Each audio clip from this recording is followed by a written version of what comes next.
É, galera, essa temporada final de Shingeki já tá virando uma palhaçada sem fim, meus amigos. É uma temporada final que não acaba nunca, né? Primeiro a gente teve ela anunciada para 2020, de fato lançou ali com 16 episódios, parou, aí a gente teve uma parte 2 da temporada final. E aí, achando que ia acabar, não acabou. Uma parte 3 que chegou agora para ser um episódio de 1 hora, um especial de 1 hora, e eles pararem por aí para falarem que o resto agora é só no final de 2023. Mano do céu, que isso, velho? E eles ainda falam que é a continuação da parte 3, né? Para não chamar de parte 4 e ficar mais meme do que já é. Né, temporada final, parte 17 daqui a pouco, tá ligado? Eu acho que não tem mais como eles estenderem além dessa segunda parte, porque não tem mais muito conteúdo do material original do mangá pra ser adaptado. Então, a menos que eles adiem, deve acabar mesmo no final de 2023, mas, meu amigo, que isso, velho? Pra que fazer isso? Tanta separação assim. Dava pra terminarem agora nessa parte 3 pelo menos. Ou nem que esse seja o maior problema, mas chamar de temporada final, mano. Dava pra dizer que eram 2 temporadas. Enfim, mano.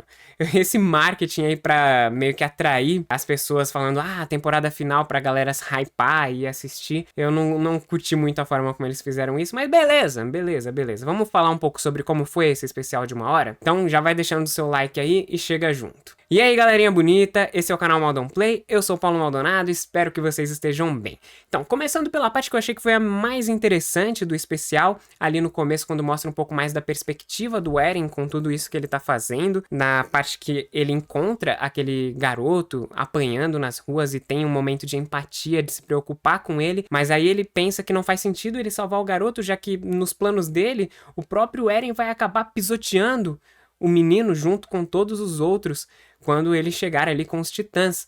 Mas aí vem um momento interessante, que é um ponto que Shingeki sempre se destacou, que é em relação ao realismo dentro da fantasia, explorando contrastes do ser humano que são bem feitos comparado com a nossa realidade. E aqui não foi diferente. Da mesma forma que a pior pessoa do mundo ainda assim não é uma pessoa preto no branco, mas sim uma pessoa com contrastes de cinza, o Eren é a mesma coisa. Nesse momento ele tá sendo uma pessoa horrível, fazendo uma coisa abominável, mas mesmo assim ele ainda tem traços de empatia, o que faz total sentido com o Eren que a gente conhece de toda a construção do anime. Seria bizarro ele agir como um completo psicopata que não se importa com o que ele tá fazendo agora, porque não foi o Eren que a gente teve construído até aqui, e a história segue respeitando isso, porque a gente vê que mesmo a lógica dizendo pra ele que não fazia sentido ele salvar aquele garoto, mesmo assim ele vai e salva, porque é aquela coisa, a mente dele tá decidindo fazer aquela coisa abominável, mas o coração dele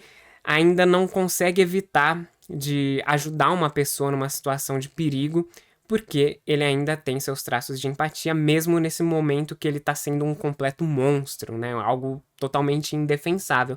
E é assim na vida real também. Se você pegar as piores pessoas do mundo, desde que não seja um psicopata, uma pessoa doente que realmente não consegue sentir empatia, até as pessoas horríveis têm seus contrastes de personalidade e tem ali o seu potencial de empatia pra alguma coisa. E Shingeki abordou isso com o Eren, principalmente naquela cena que após ele salvar o garoto, ele ainda se sente culpado pelo que ele vai fazer, chora ali pedindo desculpas pro menino. Então é interessante a gente ver essa abordagem com mais tons de cinza para cada personagem, mais contrastes de personalidade, e isso eu achei legal. E logo depois mostrando ele pisoteando tudo e de uma forma muito brutal, né? Um menino sendo esmagado ali, é uma violência gráfica que não tá ali só pra ser uma violência gratuita, sabe? Aquela violência apelativa pra agradar a pessoa que gosta de assistir violência, não.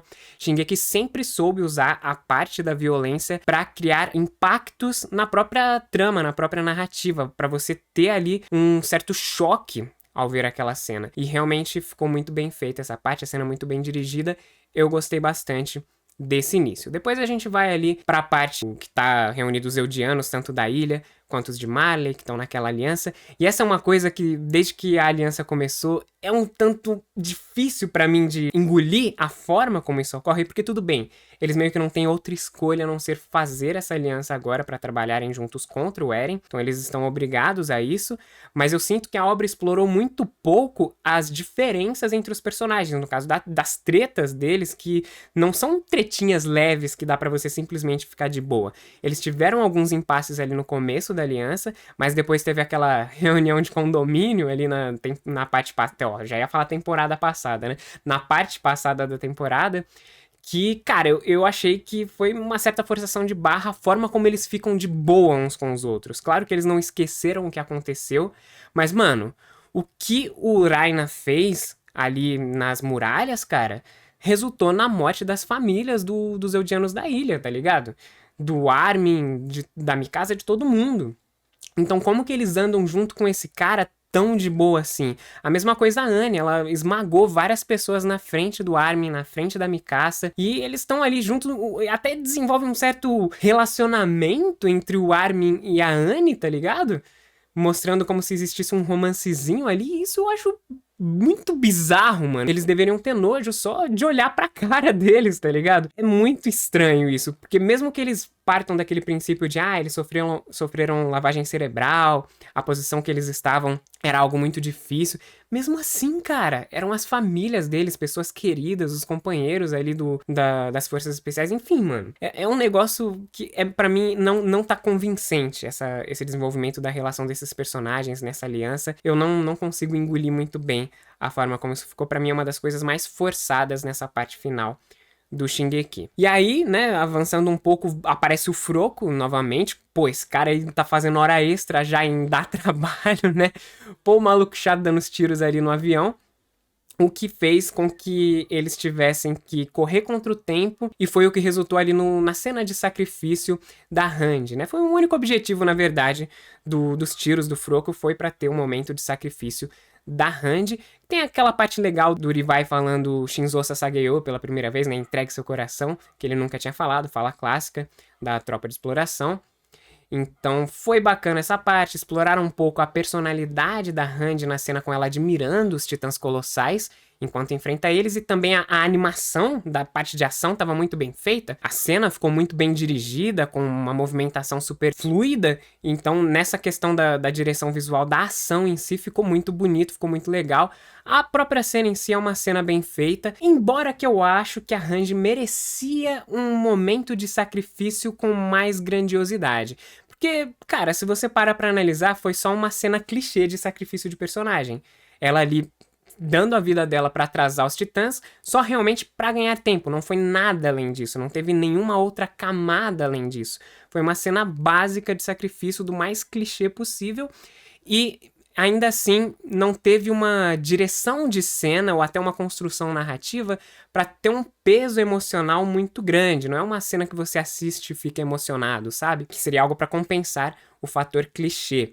Então, não que a cena em si tenha sido ruim, mas se a gente compara, por exemplo, com o sacrifício do Irving, dá pra sentir uma diferença muito grande, porque na parte que o Irving dá a vida dele ali na terceira temporada de Shingeki, eles usaram toda a construção narrativa do personagem, da história dele, da história com o pai dele, do objetivo de vida do cara, sabe? E todos os contrastes de personalidade dele pra liderar os outros soldados que também tiveram explorado ali seus contrastes de personalidade deles, naquele dilema de dar ou não a vida, isso vale ou não a pena, isso tem ou não alguma justificativa, e o Irving usando toda a liderança dele pra guiar aquelas pessoas a cavalgarem diante da morte. E depois a gente tem a cena também super bem dirigida deles sendo mortos pelas pedras arremessadas pelo Titã Bestial.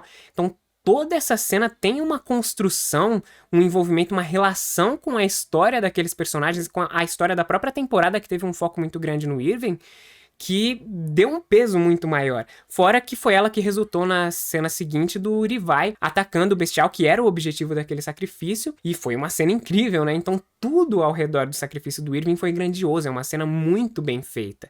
Uma cena que vai muito além do clichê de sacrifício de personagem, coisa que a gente não teve no sacrifício da Hanji. Então, novamente, não querendo ser chato, falar que a cena foi ruim, mas que ela podia ser mais grandiosa, eu acho que a personagem merecia algo maior que isso, mas foi algo que serviu pra passar o manto de líder ali pro Armin, que é algo que eu já esperava acontecer, porque faz total sentido com o desenvolvimento do personagem desde o início da obra. É algo que eu queria ver ele como líder da tropa de exploração mesmo, como comandante ali. Então gostei dessa passada de manto. E seguindo disso, a gente vai pro momento que os personagens estão no avião e acabam tendo aquele contato com o Eren, aquela conversa meio sobrenatural assim com os poderes do Titã Fundador, em que o Eren fala que ele não quer ser parado, mas que ele não queria tirar a liberdade deles de fazer as coisas que eles quisessem, até de tentar parar ele, porque no final das contas a única liberdade que ele queria arrancar eram das pessoas que tiraram a liberdade dos Eldianos da ilha. Então, por isso que ele não afetou os outros Eldianos, por essa questão de não roubar a liberdade deles e não porque ele queria que eles parassem o próprio Eren ali de fazer o que ele estava fazendo, né? Foi isso que eu entendi dessa cena, que foi contra o que alguns outros personagens estavam deduzindo, embora que, de certa forma, o Raina fala que,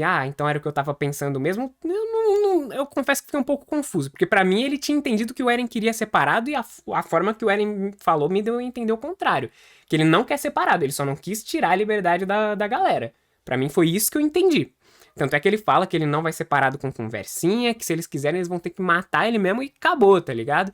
Enfim, seguindo ali, então, a gente vê que, convenientemente, de todas as pessoas que foram esmagadas, um seleto grupo que conseguiu sobreviver um pouquinho mais foi justamente o grupo composto pelos familiares dos Eldianos de Marley, né? Então, bem conveniente que eles consigam fazer essa hora extra na vida só por serem personagens importantes pra trama e não figurantes 100% aleatórios, claro que tem alguns também, mas, né, aquela conveniênciazinha de roteiro pra gente ter umas ceninhas desenvolvendo a relação familiar desses personagens, com mais alguns diálogos ali, e tem o discurso também daquele velho lá, do figurantezão lá, que foi um discurso legal, falando contra o ódio que foi estimulado, que isso que resultou aquilo tudo, enfim. Bacana é a gente ver a parte do bombardeio que é totalmente devastado, algo que a gente remete muito a coisas do começo de Shingeki, se você parar pra associar um pouco, de quando eles tentavam enfrentar os titãs no começo, e não dava nem um pouco certo, eles eram completamente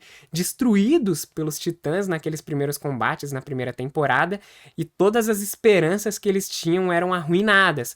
Mesma coisa que a gente viu aqui, o bombardeio não serviu pra nada, e a última esperança que tinham sumiu até que chegou, enfim, o avião com os Eldianos, com os nossos heróis da trama, para eles enfrentarem o titã do Eren, os titãs colossais, e termos, enfim, o momento ali do embate final, que obviamente a gente só vai ver o desfecho no final do ano agora, infelizmente. Mas é isso, galera. Se vocês gostaram desse vídeo, já vão deixando aquele like, se inscreve aí no canal para acompanhar nossos conteúdos, eu falo muito sobre games aqui, entretenimento no geral, então dá uma conferida nos vídeos, deixa aí sua inscrição e ativa o sininho, claro, para receber as notificações de quando eu postar mais vídeos.